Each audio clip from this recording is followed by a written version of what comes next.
ഈശോ മിശിഹായിക്ക് സ്തുതിയായിരിക്കട്ടെ. ഈശോ മിശിഹായിൽ സ്നേഹിക്കപ്പെടുന്ന മാതാപിതാക്കളെ, സഹോദരങ്ങളെ, ഈ പ്രഭാതത്തിൽ ദൈവത്തിൻ്റെ അനന്തമായ സ്നേഹവും ദൈവത്തിൻ്റെ അനന്തമായ കാരുണ്യവും നമ്മുടെ ഒപ്പം ഉണ്ടായിരിക്കട്ടെ എന്ന് പ്രാർത്ഥിക്കുന്നു.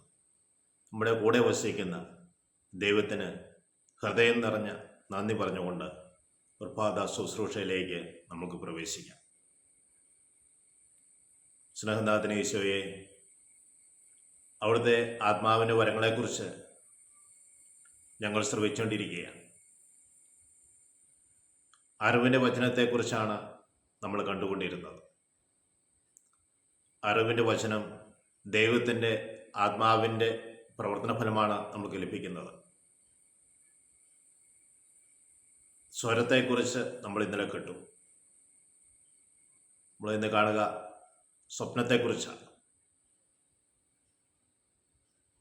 വിശുദ്ധ മത്തായിയുടെ സുവിശേഷം 27-ാം അധ്യായത്തിൽ പീലാത്തോസിൻ്റെ ഭാര്യയ്ക്ക് സ്വപ്നത്തിൽ ഒരു ദർശനം ലഭിക്കുന്നുണ്ട്. ഈശോ നീതിമാനാണ് എന്നും അവൻ്റെ കാര്യത്തിൽ ഇടപെടരുത് എന്നും പീലാത്തോസിന് ഭാര്യയ്ക്ക് കിട്ടുന്ന സ്വപ്നമാണ്. ഉൽപ്പത്തി പുസ്തകത്തിൽ നമ്മൾ കാണുന്നു പൂർവ്വ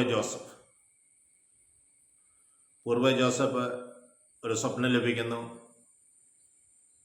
അത് തൻ്റെ പിതാവിൻ്റെയും സഹോദരന് മുമ്പിൽ അത് പറയുന്നു.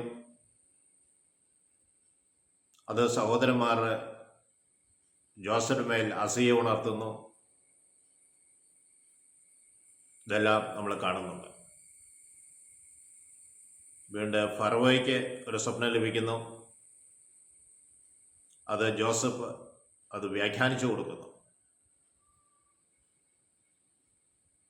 ഔസേപ്പിതാവിനും സ്വപ്നത്തിലൂടെയാണ് ദൈവത്തിൻ്റെ ആത്മാവ് വെളിപ്പെടുത്തുന്നത്. അപ്പോൾ ചില സ്വപ്നങ്ങൾ നമ്മളെ നേരായ വഴിയിലൂടെ നയിക്കാൻ വേണ്ടി ദൈവത്തിൻ്റെ ആത്മാവ് നൽകുന്നതാകാം. ചില സ്വപ്നങ്ങൾ ഭയത്തിലേക്ക് നയിക്കുന്നതാകാം. അത് ദൈവത്തിൻ്റെ അരൂപി നൽകുന്നതാണ് എന്ന് നമുക്ക് പറയാൻ പറ്റില്ല. കാരണം 1 കൊരിന്തോസ് 11-ാം അധ്യായം 14-ാം തിരുവചനം വായിക്കുമ്പോൾ പിശാച് പോലും പ്രഭാപൂർണനായ ദൈവദൂതനെ വേഷം കെട്ടാറുണ്ടല്ലോ എന്ന് നമ്മൾ കാണുന്നുണ്ട്. അപ്പോൾ ചില സ്വപ്നങ്ങൾ നമ്മളെ ഭയത്തിലേക്ക് നയിക്കുന്നതായിരിക്കും.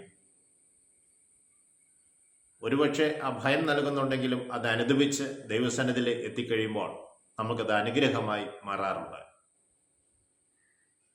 മിതമായ ഭയവും കുറ്റബോധവും നൽകുന്നുണ്ടെങ്കിൽ അത് ദൈവത്തിൻ്റെ ആത്മാവല്ല എന്ന് നമ്മൾ തിരിച്ചറിയണം. വൃദ്ധന്മാർ സ്വപ്നങ്ങൾ കാണും. ജോയൽ പ്രവാചകന്റെ പ്രവചനം നമ്മൾ ഓർക്കുക. നല്ല സ്വപ്നങ്ങൾ കാണുവാൻ വേണ്ടി ശ്രദ്ധിക്കുക, ദൈവത്തോട് പ്രാർത്ഥിക്കുക.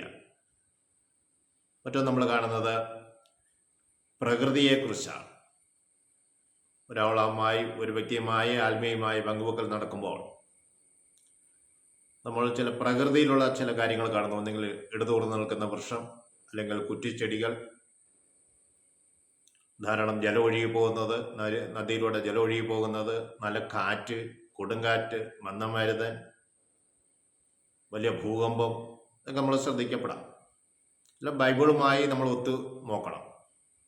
നമുക്കറിയാം, ജലമൊഴുകുന്നത് ആത്മാവിൻ്റെ പ്രവാഹമാണ്. യോർദാൻ നദി ജലമൊഴുകുകയാണ്. ഈശോ പറഞ്ഞു, ആരെങ്കിലും ദാഹിക്കുന്നെങ്കിൽ അവൻ എൻ്റെ അടുക്കൽ വന്ന് കുടിക്കട്ടെ. ജലം പരിശുദ്ധാത്മാവിൻ്റെ പ്രതീകമായി കാണിക്കുകയാണ്. ഇടതൂർന്ന് നിൽക്കുന്ന വൃക്ഷം എൻ്റെ ജീവിതത്തിൻ്റെ സമൃദ്ധിയെ കാണിക്കുന്നതാണ്. കുറ്റിച്ചെടികൾ എൻ്റെ ജീവിതത്തിൽ ധാരാളം കളകളുണ്ട് എന്ന് വ്യക്തമാക്കി കാണിക്കുന്നു. ഭൂകമ്പം, അവിടെ ദൈവത്തിൻ്റെ സാന്നിധ്യമില്ല. പ്രവാചകൻ പ്രാർത്ഥിക്കാനിരിക്കുമ്പോൾ അവൻ ദൈവസ്വരത്തിനായി കാത്തിരുന്നു. വലിയ ഭൂകമ്പമുണ്ടായി, അവൻ ദൈവത്തെ കണ്ടില്ല. ഇല്ല, കൊടുങ്കാറ്റടിച്ചു, ദൈവത്തെ കണ്ടില്ല. എന്നാൽ മന്ദമായി ഒഴുകുന്ന കാറ്റിൽ അവൻ ദൈവത്തിൻ്റെ മൃദുവായ സ്വരം കേട്ടു. അതെ പ്രിയ സഹോദരങ്ങളെ, വളരെ ശാന്തമായി വീശുന്ന കാറ്റ് ആത്മാവിൻ്റെ സാന്നിധ്യമായി നമ്മൾ തിരിച്ചറിയുക. ഇടിമുഴക്കം ഭയാനകമാണ്. അത് തിന്മയുടെ അരൂപി പ്രവർത്തിക്കുന്നുണ്ട് എന്നൊരു സന്ദേശം കൂടി അതിനകത്ത് വെളിപ്പെടുത്തുന്നുണ്ട്. പ്രകൃതി ശക്തിയിലൂടെ നമ്മൾ ചില കാര്യങ്ങൾ വെളിപ്പെടുത്തി തന്നതിരിക്കും. എല്ലാം കിട്ടുന്ന സന്ദേശങ്ങളെല്ലാം ദൈവത്തിനോട് തന്നെ തിരിച്ചു ചോദിക്കണം. ദൈവമേ, ഇതെനിക്ക് വ്യക്തമാക്കി തരണം, അല്ലെങ്കിൽ ഇതിന് അടയാളം തരണം, ശരിയാണോ എന്നതിന് അടയാളം തരണം എന്ന് പറയണം. ദൈവന് വ്യക്തമായി അടയാളം നമ്മൾക്ക് തരും. അത് ഒരു പ്രാവശ്യം ചോദിച്ചാൽ പോരാ, 2 or 3 പ്രാവശ്യം വീണ്ടും വീണ്ടും ചോദിച്ചുകൊണ്ടിരിക്കണം. അതിന് സിമിലാരിറ്റി ഉള്ള സന്ദേശം ലഭിക്കുമ്പോഴാണ് അത് പൂർണ്ണതയുള്ളതാണ് എന്ന് നമ്മൾ വ്യക്തമാക്കുക. Praise the Lord. അല്ലെങ്കിൽ നിങ്ങൾക്ക് സന്ദേശം ലഭിച്ചു കഴിയുമ്പോൾ നിങ്ങൾ ബൈബിൾ എടുത്ത് ദൈവസന്നിധിയിൽ പ്രാർത്ഥിച്ച് നിങ്ങൾ ബൈബിൾ തുറന്ന് വായിക്കുമ്പോൾ നിങ്ങൾ കണ്ട സന്ദേശവും നിങ്ങൾ വായിക്കുന്ന കാര്യവും ഒത്തുപോകുന്നതായിരിക്കണം. അത് യോജിപ്പുള്ള വചനങ്ങളായിരിക്കണം. അങ്ങനെയെങ്കിൽ അത് ദൈവത്തിൻ്റെ ആത്മാവ് പ്രവർത്തിക്കുന്നതാണ്. പലപ്പോഴും പ്രാർത്ഥന കൂട്ടായ്മയിൽ പോകുമ്പോൾ അവർക്ക് വേണ്ടി പ്രാർത്ഥിക്കുകയും ദൈവത്തെ ആരാധിക്കുകയും സ്തുതിക്കുകയും അനുതാപ ശുശ്രൂഷയിലൂടെയൊക്കെ കടന്നു പോകുമ്പോൾ തുടർന്ന് ദൈവവചന വായനയിൽ മറ്റൊരു സഹോദരൻ ബൈബിൾ എടുത്ത് വായിക്കുമ്പോൾ അതിന് തൊട്ടുമുമ്പ് പറഞ്ഞ കാര്യങ്ങൾ അതിനോട് യോജിച്ചത് തന്നെയായിരിക്കും തിരുവചന ഭാഗത്ത് ലഭിക്കുക.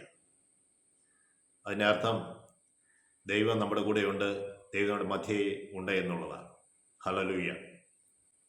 എന്നെ ശ്രമിച്ചുകൊണ്ടിരിക്കുന്ന ഏവരുടെ മേലും പരിശുദ്ധമാവിൻ്റെ അഭിഷേകം സമൃദ്ധമായി വന്ന് നിറയട്ടെ എന്ന് പ്രാർത്ഥിക്കുന്നു. പരിശുദ്ധാത്മാവേ, ഞങ്ങൾക്ക് അറിവിൻ്റെ വചനങ്ങളിലൂടെ ഞങ്ങൾ മുന്നോട്ട് നയിക്കണമേ. ഞങ്ങളുടെ അമ്മയെ ആശ്രയ മാതാവേ, ഞങ്ങൾക്ക് വേണ്ടി വചനം ശ്രവിച്ചുകൊണ്ടിരിക്കുന്നവർക്ക് വേണ്ടി പ്രത്യേകമായി മധ്യസ്ഥം വഹിക്കണമേ. പിതാവിനും പുത്രനും പരിശുദ്ധാത്മാവിനും സ്തുതി. ഈശോ മിശിഹായ്ക്ക് സ്തുതിയായിരിക്കട്ടെ.